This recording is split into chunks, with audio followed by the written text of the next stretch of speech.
There's a quote from Dr. Michael Hyatt that says, "Courage is not the absence of fear, but the willingness to walk through it anyway." Today's guest, Chris Daukaus, lives that every day.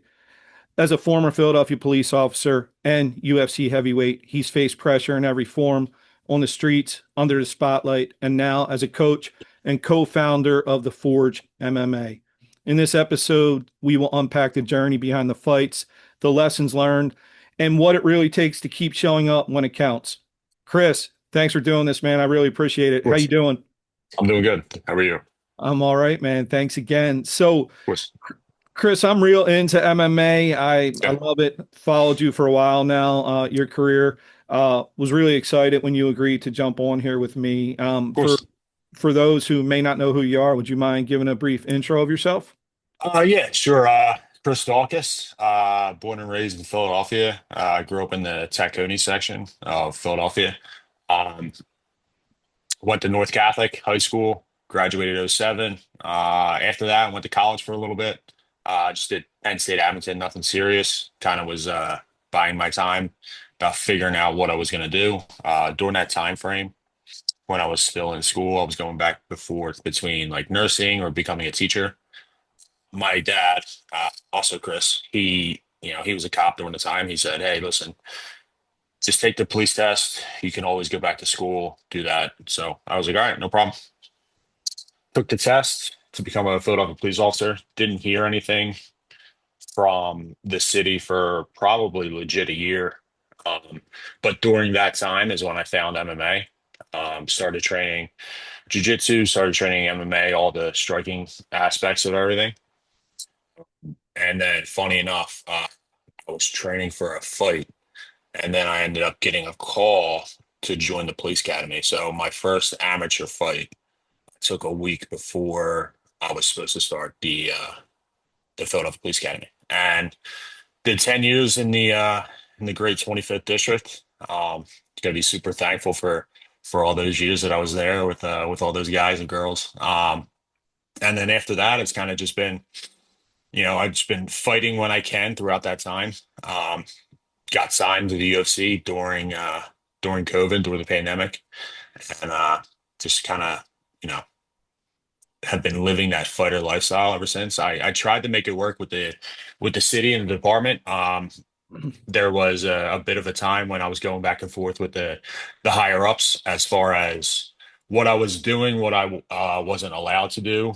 During COVID, I was fighting in Vegas, and then I fought in Abu Dhabi. So there was, not only time to train, but then also time that I needed off just from work for simple travel and quarantine stuff.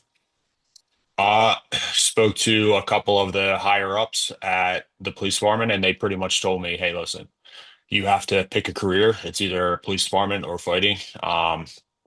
Only thing I was asking for from the police department at the time was simply to save my spot. I told them, they don't have to pay me. They don't have to do anything. As far as like benefits outside of my family, I just wanted to keep the health benefits for my family. I would take the health benefits away from me if they deemed that that was going to be it. And they pretty too much, like I said, told me to pick a career. So fighting was it. And now we're here. So Yeah, Chris. Well, I mean, it obviously you've had a really, really solid career. It's been fun to watch. I always enjoy watching just local guys who mhm. take that path. I really enjoy watching you guys have Thank you. success, which you had. I will say this though, you threw me off when you said about graduating North Catholic in '07 Yeah. because I graduated North Catholic in '89. Okay. So I was born So in '89. yeah, thanks, Chris. Chris made me feel bad with the '07. Just made me feel older with that Yeah. comment. But yeah, no, good stuff. Chris, what do you think though?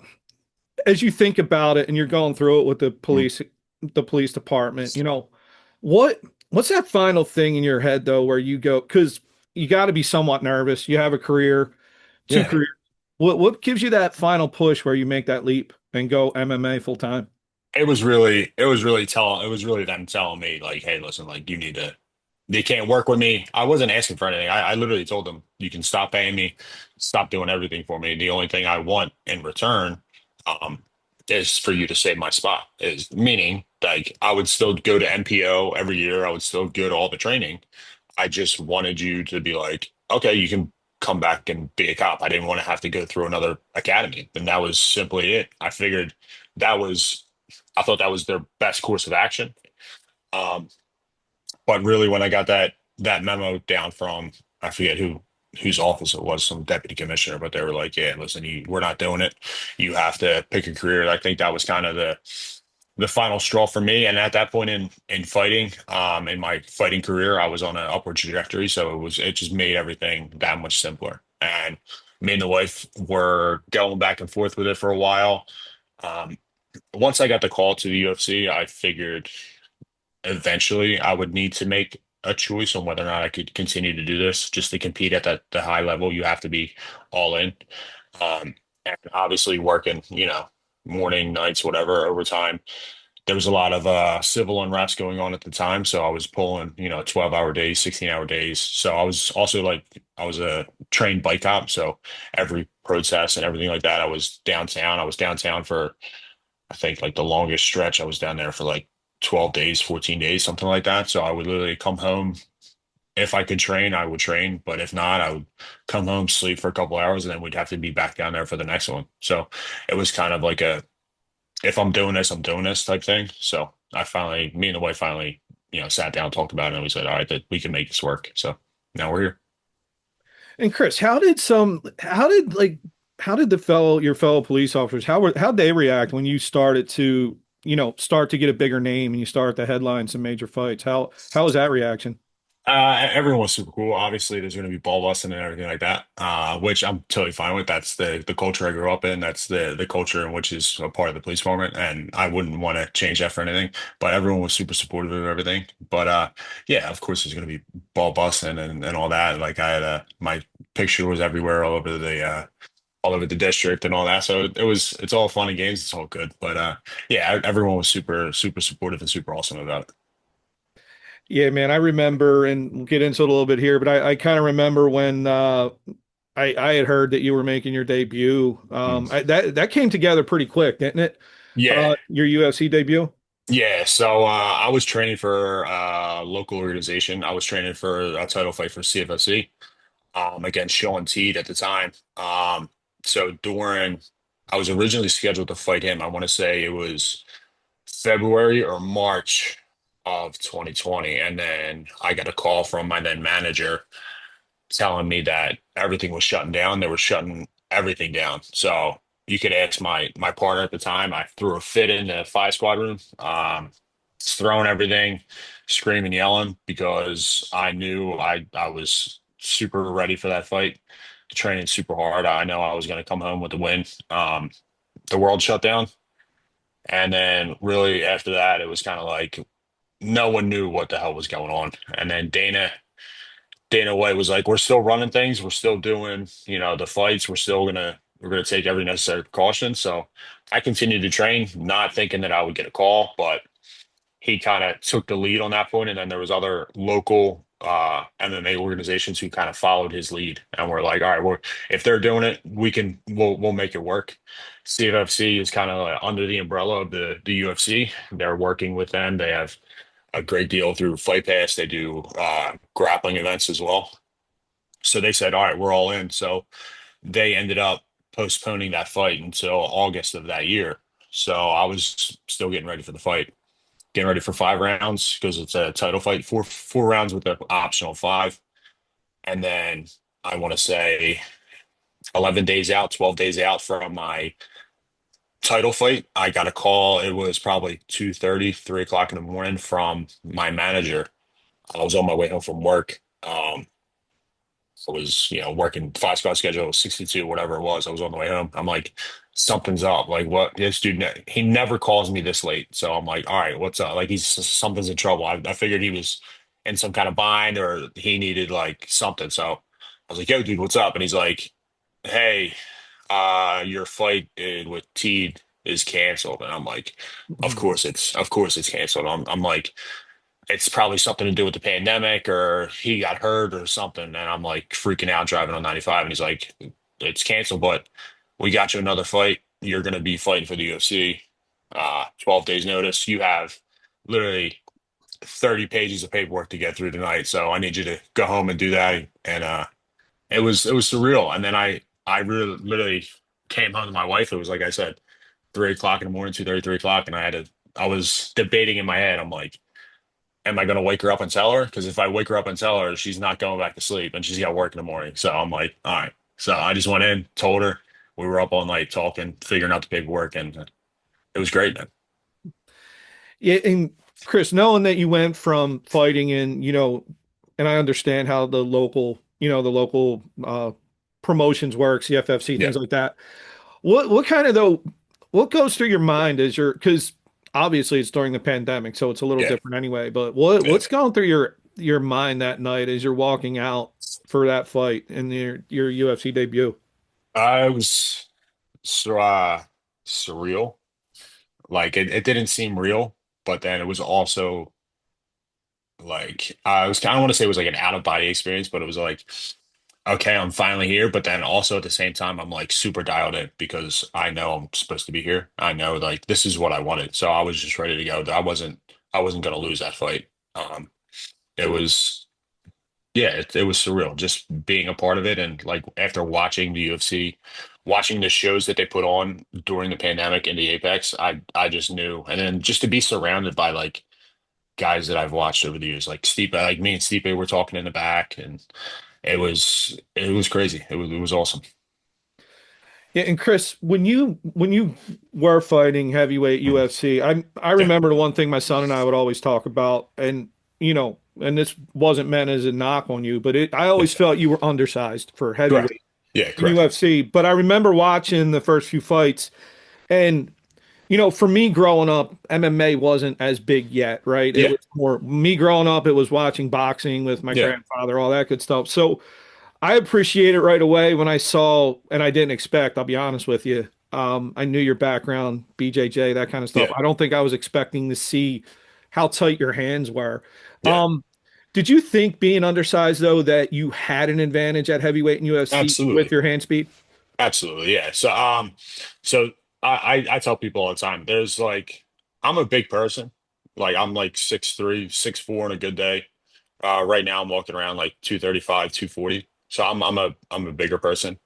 But kind of once you get to that upper echelon of fighting and you see people from across the world, you realize how much bigger people are. And I'm like, bro, these people are huge. But yeah, my game plan was always to be now, I'm not going to throw on 30 pounds of muscle and be 265 pounds jacked, you know what I mean? Naturally. So the game plan and the thought process was be smaller, be a little bit smaller, just as strong as I possibly can, but be faster and more technical than those guys, especially with heavyweight. It just takes one, especially with those bigger guys.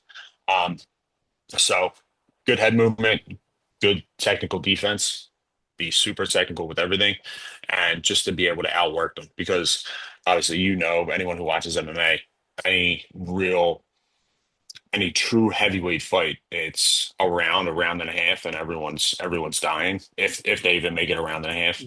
So that's kind of the thought process behind that. Yeah, and I kind of remember I thought watching one of the things, and you just mentioned it, and I remember watching with my son, one of the things I remember saying this out loud. I said, I love how he doesn't keep his head on the center line. Like I, Yeah, I thought that right away, and I could see that that would happen. And then, I mean, as you're having these fights, I mean, Chris, you start out like gangbusters, man. Like you yeah, have what was I think it was three performance of the nights in the yeah, first three fights. Like, yeah, how's that?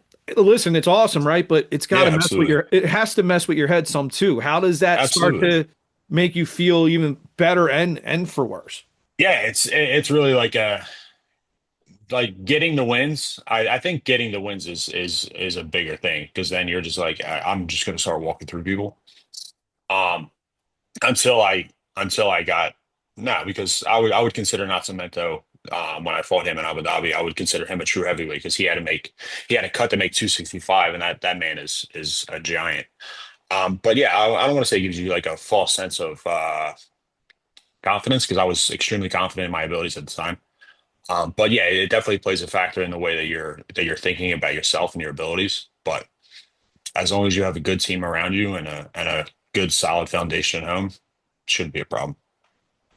Yeah, and Chris, I thought too, I think as much, for me, especially being somewhat older than you, I think when I watch you guys, I think really something we lack in society today is really good examples, especially Yeah, for our young men. I think that's yeah, lacking.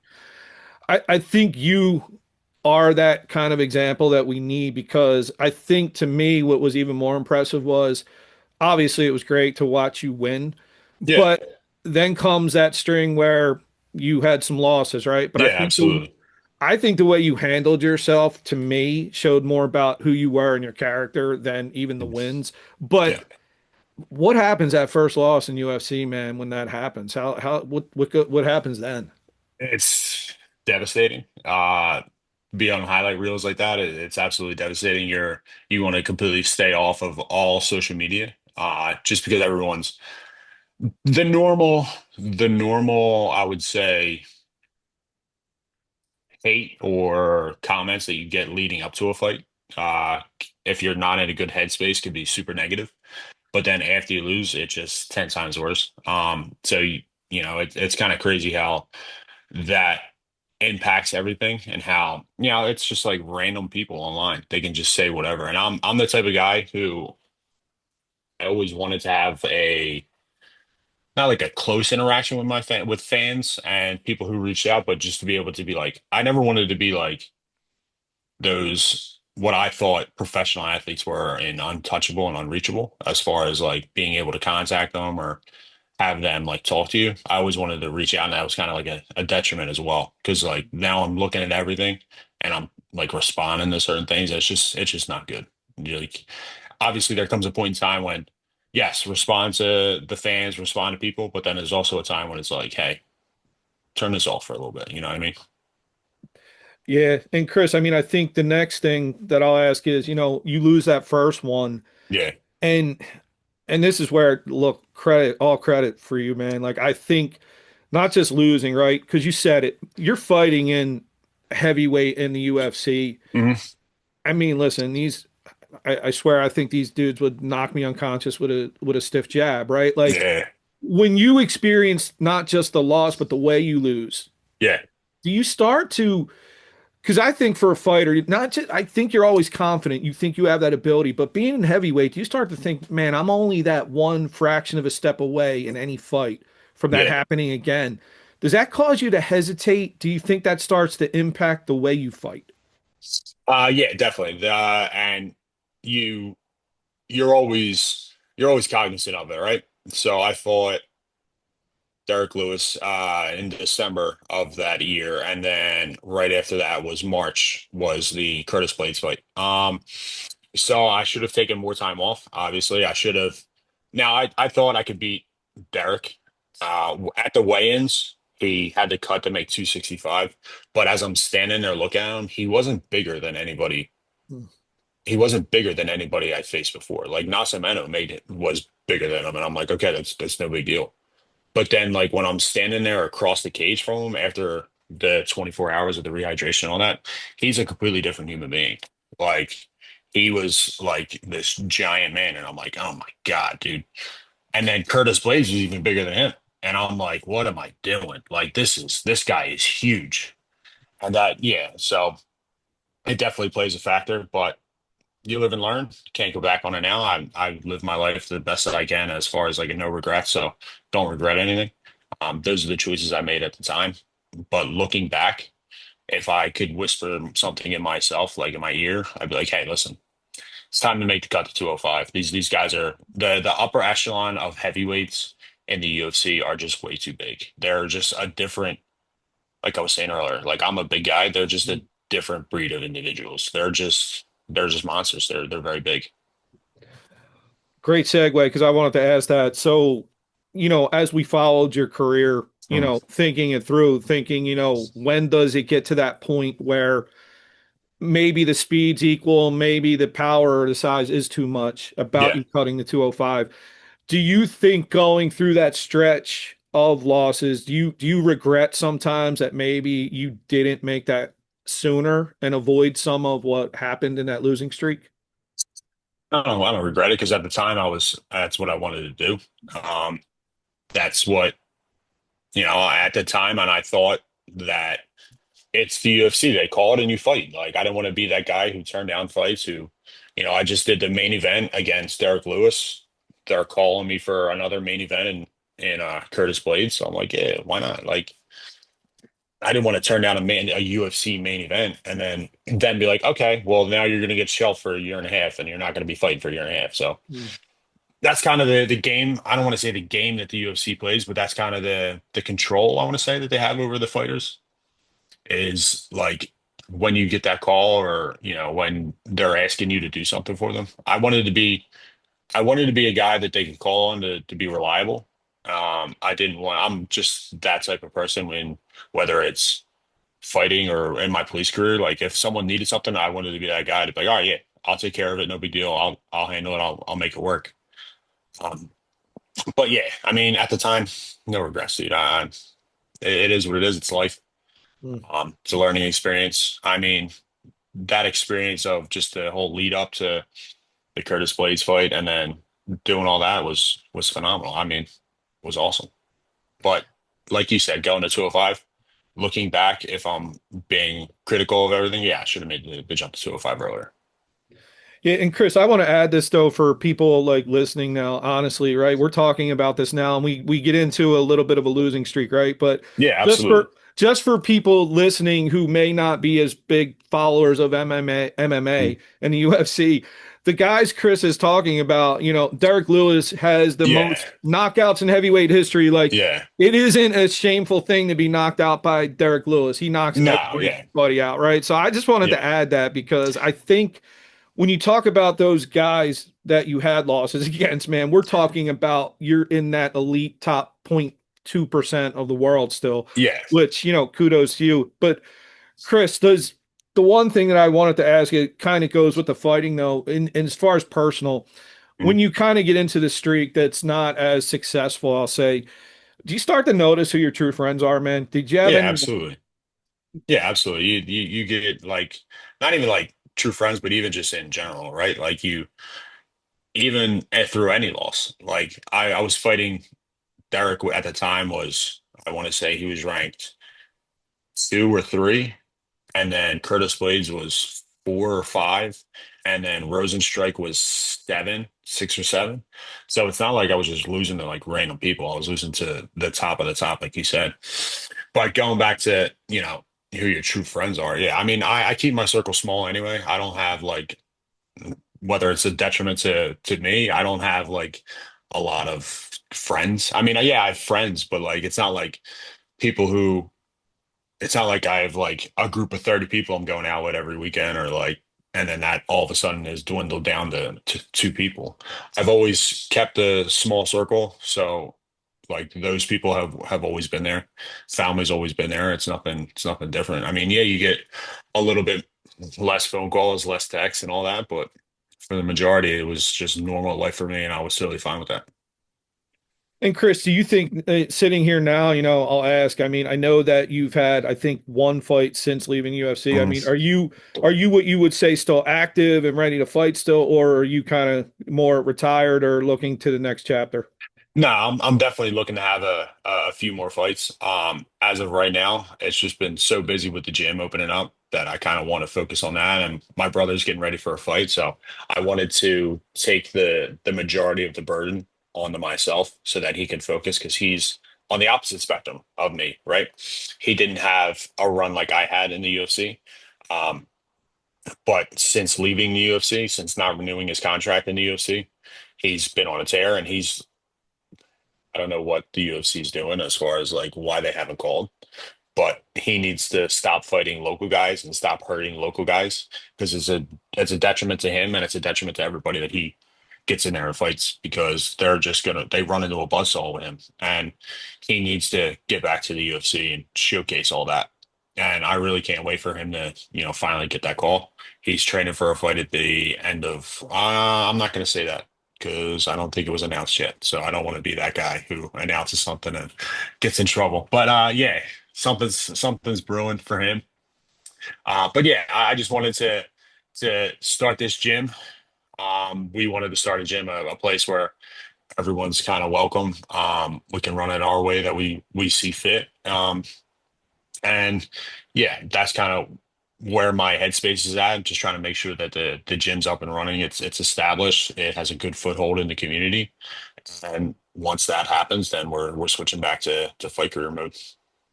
Nice. I look forward to that too. I know we really Yeah, haven't spoken about Kyle much during this, but yeah, it's funny because watching fights this weekend, we I thought about your brother actually because I yeah, saw that I remember the fight he had. I believe it was with Brendan Allen. yeah. Brendan Allen. Yeah, that was his UFC debut, and on I Fought want to his say 8 days notice or something like that he Yeah, fought man. him. Super, super impressive. I still remember that Yeah, fight. And I remember, I think it was the third round where I actually was like, there was just a little bit more time. He was yep, going to win that fight. But then you yeah, look at it, and Brendan Allen just got fight of the night at correct, that last card. So, yeah, I always thought Kyle didn't have the kind of, I'll say, meteoric rise that you experienced. But correct. I think Kyle, again, both you guys, Kyle's super skilled. I look forward to him being back in the UFC, and I Right. think the UFC will be on notice when he's back in the UFC. I'm looking forward to that. Yeah, Definitely want to have you on because one of the reasons I reached out, obviously I'm a fan, but right around the corner from my house, my son and I saw that we're like this new MMA gym opening up, yeah, and we find out it's you guys. yep, Um, my son wrestled in high school and college, had some Miami fights, so I get what it's like. I think one thing I look back on is that I wish years ago when he was training that there would have been a place so close yeah, that with guys like yourself that would have been available that he could have actually come to and it wouldn't have been because you know this man trying to find those spots to train there are good yeah. places but Yeah. just the travel and stuff. So what what made you guys decide on the, and the Parkwood area? Why that spot?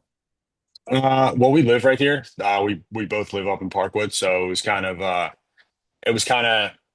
what part of the city, what part of we were looking outside the city. What was the best spot to have a gym where there's no other gyms around? I mean, our closest gym from our place going into the city is our old spot at Martinez and James Booth, who's right around the corner from Martinez. And going outside the city, there's really nothing except for Grindhouse, which is up Hmm. on Street Road. Yeah.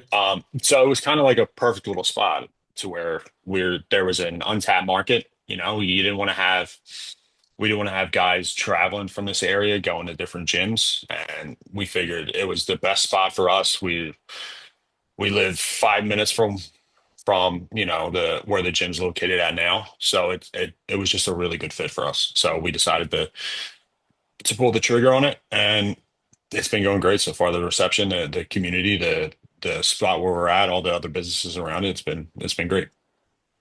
Yeah, it was definitely exciting, Mm. and again, obviously as we're talking more, I'm literally I can walk to your gym. That's how close Yeah, I am to your gym. So it was just I was excited for it. Now, with the Forge MMA, what's the yeah, goal for you and Kyle Chris? Do you want to have fighters coming out of there, or is it looking to be just more, I don't want to say recreational, but more yeah. just training per se? Both, Both? both. Honestly, yeah. We want to have it to where um, the hobbyists come in, they can train a guy who does whatever career, job, whatever. If he just wants to train, do jujitsu, do MMA, that's totally fine. But then we're also having guys who want to make something of this.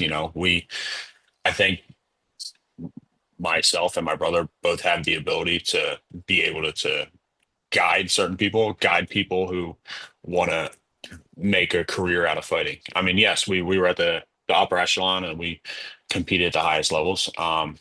But there's more to fighting than that. There's more to just going in the gym and hitting pads or rolling around that makes you a great fighter. And we think that we can offer that service and offer that experience to the up and coming guys because it was at the time when we were coming up, guys were competing in the highest levels and they they gave that to us. So we think that it's a natural progression and it's only the right thing to do for us to then in turn give in turn to quote unquote the next generation. Yeah, and I listen, man, I think, and it's funny, I always think about this, but like when you think about this kind of somewhat condensed areas of a few miles that you kind of Yeah, mentioned, all those gyms, right? Even going out to where, Grindhouse and down yeah, towards Martinez.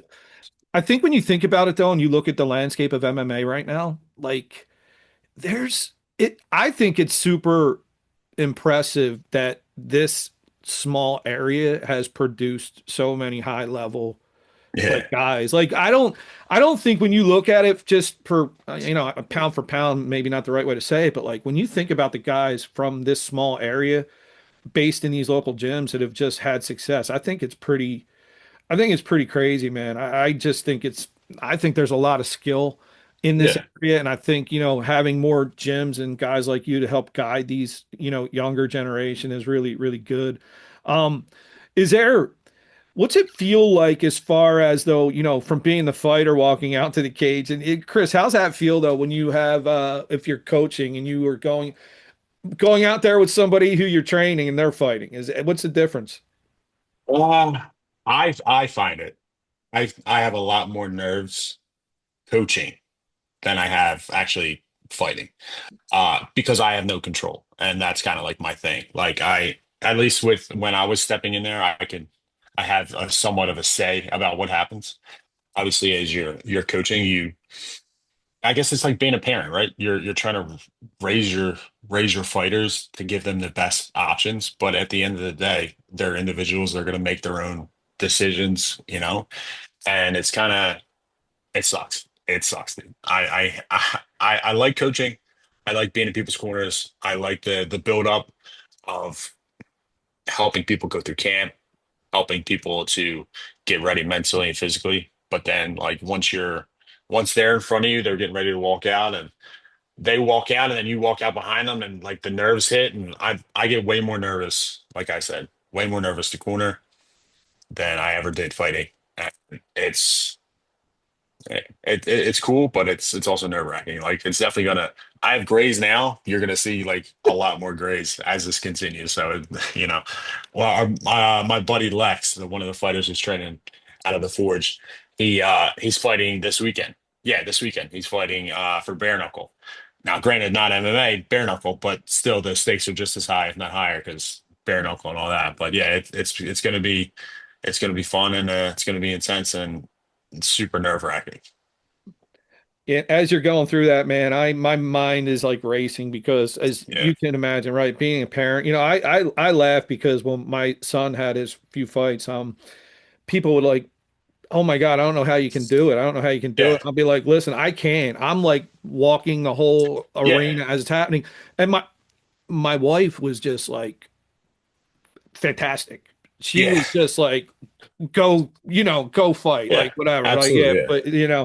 but um last thing I want to ask you, with the Forge, what Yeah. what should someone expect, walking into the Forge? What's that kind of mission you and your brother have? Really we offer everything. Um, the whole idea behind the gym is the whole mindset and all that we're trying to convey to people is that this is it's a community, it's a family. We're here for you. The moment you step through those doors, we're going to treat you just like if you've been coming for 10 years.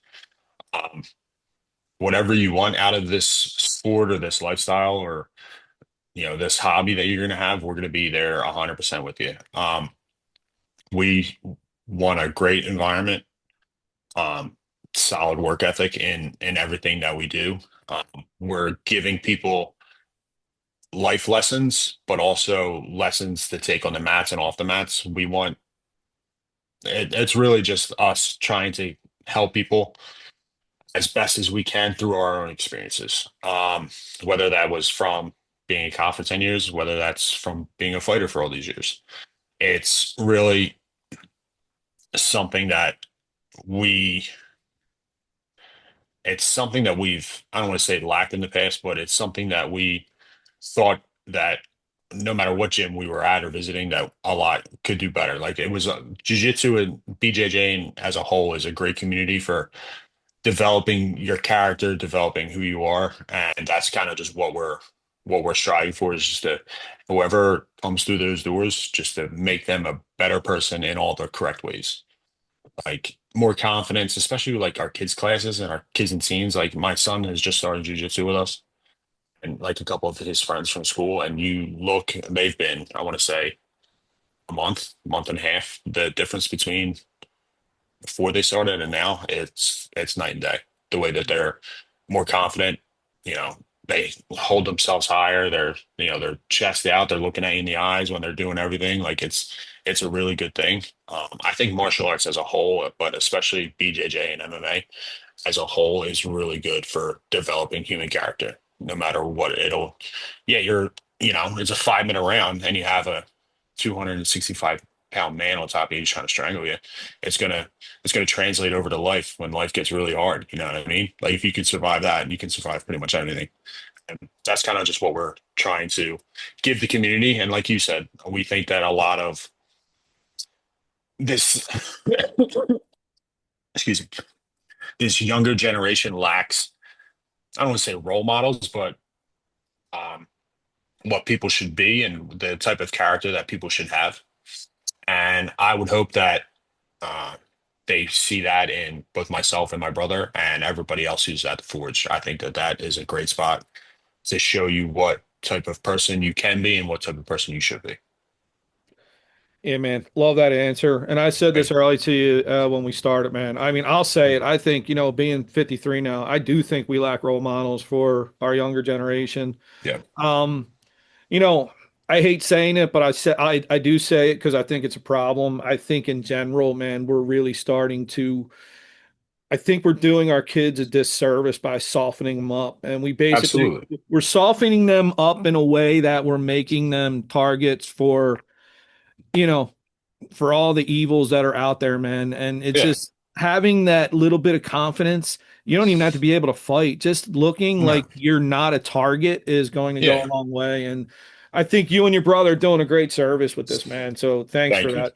Of course, and just to piggyback off that, I think like Jordan Peterson said it, and then Fuel Hunt, one of our biggest sponsors and supporters, they have a shirt, "Violence is a Virtue," and I completely agree with that.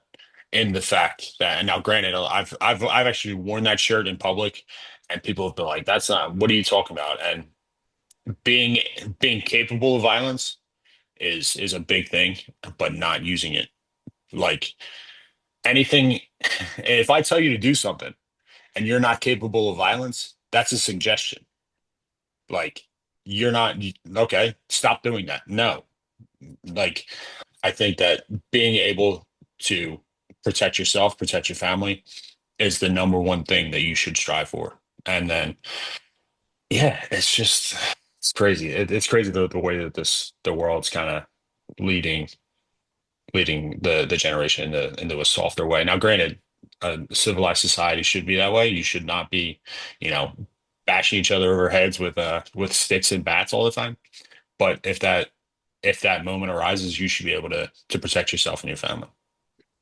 Yeah, amen to that, man. And I'm glad you brought those guys up. Shout out, man. They were on the Yeah, show a little while back, Joey and yeah, Drew, man. And yeah, still to this day was one of my favorite episodes. And yeah, ironically, what you just said about that shirt, I got shit online about clips from that episode from people bashing like you're promoting violence. Like it's yeah. amazing that you said that because that literally happened. I couldn't Yeah, it's believe. crazy. It's crazy. Yeah. I was walking in I think I was going in the Wawa to grab a gallon. I had the violence is a virtue. And some old man, some older guy was like giving me shit over my shirt. I'm like, what are you talking about? He's like, that's not a virtue. I'm like, okay, all right. I was like, have a great day, but I didn't want to get in with him. But it's certainly eye-opening to see the certain mentality of certain people.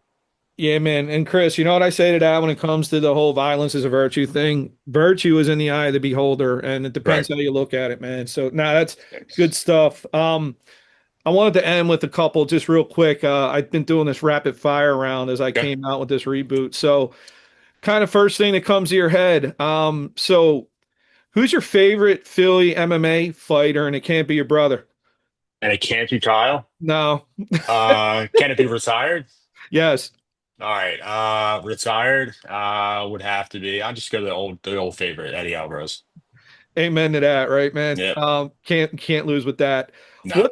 What's one habit you think you'll never lose from being a cop and a fighter? I guess working out. Mm, Yeah, I mean, good I'm one. always gonna be I'm always gonna be in the gym, whether it's training jiu-jitsu, doing some kind of striking or whatever, or like weightlifting here and there, but just actively just being active. I think that's the biggest thing is like keeping your body moving is probably gonna be the biggest thing. Nice. And then obviously stressful being a fighter, being a cop. Yeah. What's a mental prep kind of strategy you would tell people is helpful to kind of center yourself? Uh, Really, if you know like something's coming up, you have to have that mental, let's say like playback, but like you're running through all the scenarios. I think that helps dramatically.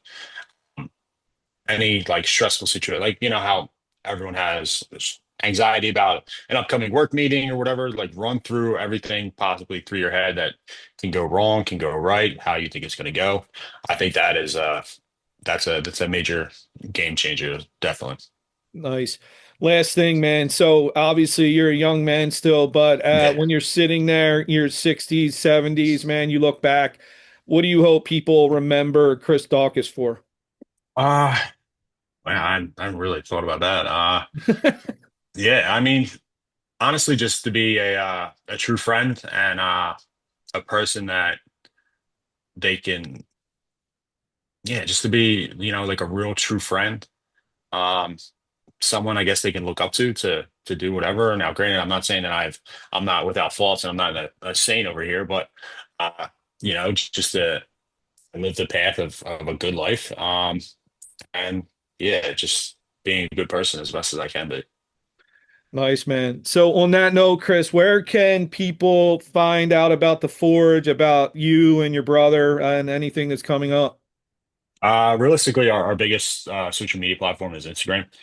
Uh, Check us out, the Forge Philly on Instagram, Chris Daukaus MMA, Kyle Daukaus MMA, both on Instagram.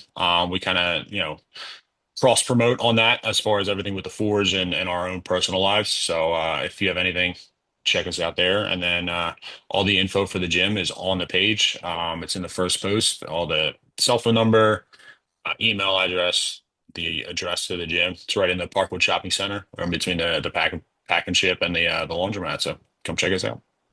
Yeah, right near the Wawa, guys. If you're near the Right near the Wawa, Wawa. man, you stop by, give it a You're right look. there.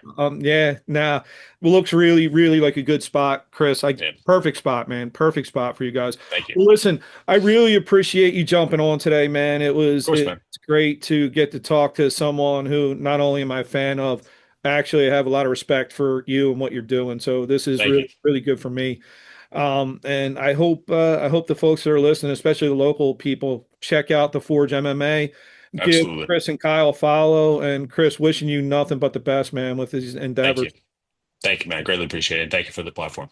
Yeah, and thanks everybody for listening. Take This care, has all. been the Bye. Bare Essentials. Thanks for listening. And remember, never hibernate on your goals.